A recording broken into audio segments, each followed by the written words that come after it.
তো দেখুন এখনো গাছে আম ধরে নাই, হ্যাঁ। তাও দেখেন কিভাবে আম চুরি করতেছে। এই হচ্ছে হাতিরঝিলের অবস্থা, একটু তাকায় দেখেন। হ্যাঁ, দেখেন আম কিন্তু এখনো হয় নাই, এটা হচ্ছে কিন্তু হাতিরঝিল।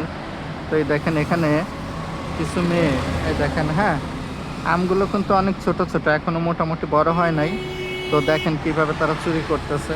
এই হচ্ছে দেশের পরিস্থিতি। কন এই দেশ কিভাবে ভালো হবে, কিভাবে এই দেশ সভ্য জাতিতে পরিণত হবে, একটু দেখেন বন্ধুরা, দেখেন কি একটা অবস্থা দেখেন।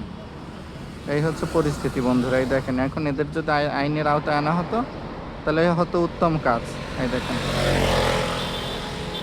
দেখেন আম কিন্তু অনেক ছোট, এখন আম কিন্তু ঠিকমতো আসে নাই, কোনো রকম একটু বড় হয়েছে, খাওয়ার উপযুক্ত হয় নাই।